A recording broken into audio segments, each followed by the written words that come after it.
You know, Rocky was this guy we all grew up with, this sort of ladies guy, ran this bar and was real concerned with the neighborhood kids on the streets who had all this sort of angry energy that could be directed in another way. And later Rocky built his own gym for kids to train in. He was responsible for many kids taking off the streets and going to amateur boxing. Rocky ran that bar, and behind the place was this grassy yard with this boxing ring there, and that's where all those guys used to train, and that's where Russ met Ernie. I first met Rocky Galarza. He was my next door neighbor, I would imagine. He lived about 5 feet away from me. And so I went down to his establishment, and it was very interesting because it was such a multi-purpose thing.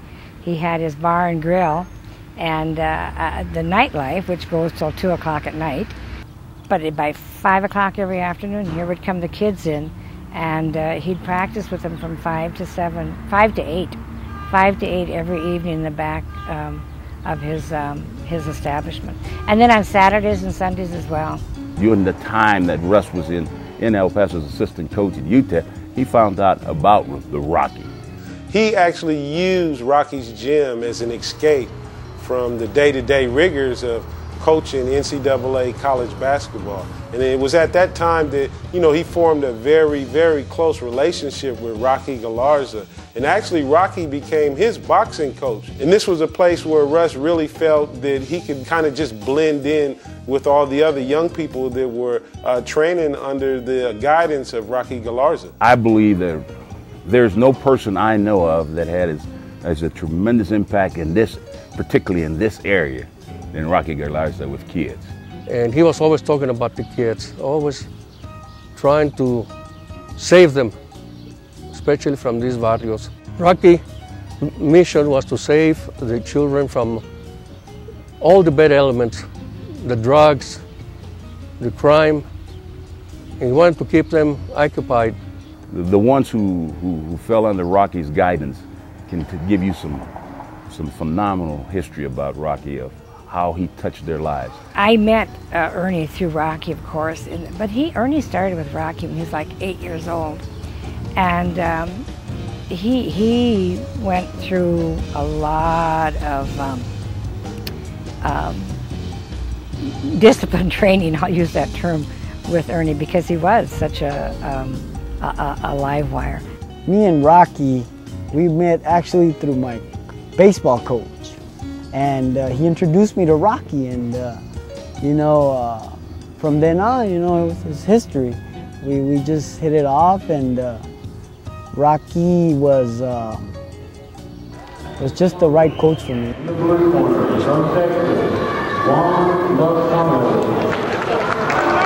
All those beautiful things that Rocky believed in so much carried on to my everyday life.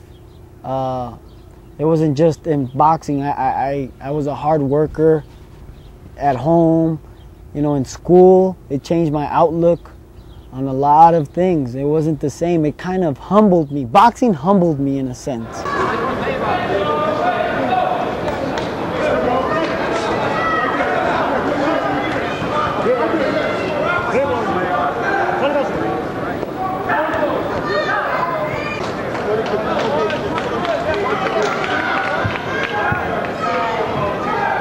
To me, here's this old tradition of, fisticuffs, of fighting, and that from that is this camaraderie. And that's the great thing about sports, right, is that there's this sense of manhood or pleasure of having fought someone. Rocky Galarza made a terrific impact on the kids of the barrio.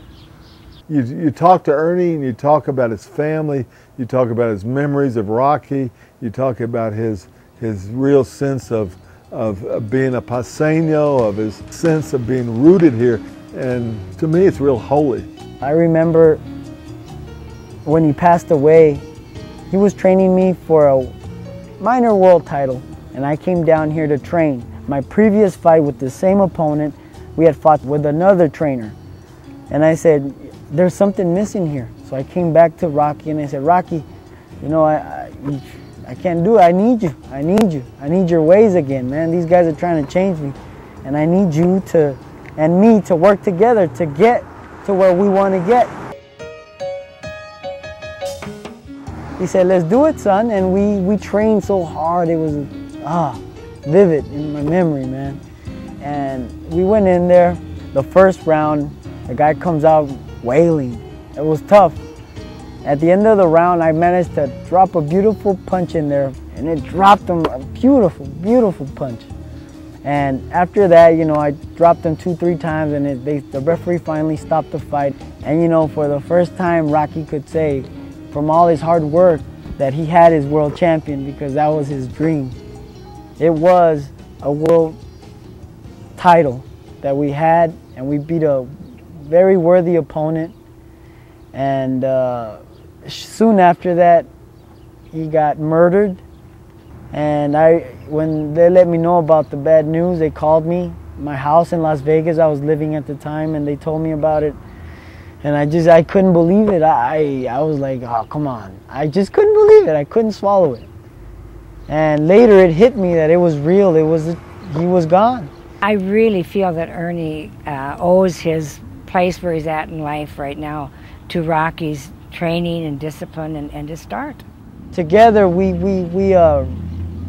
started my career back on track, and now he's gone. When things are going well, now there's another downfall.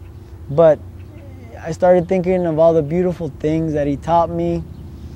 And with God, I managed to get through that hard time and came to El Paso, and we buried him and said goodbye to him. But he always lives in my heart and in my memory. And I always say this, isn't it beautiful when someone is gone, but yet they live on, their legacy lives on.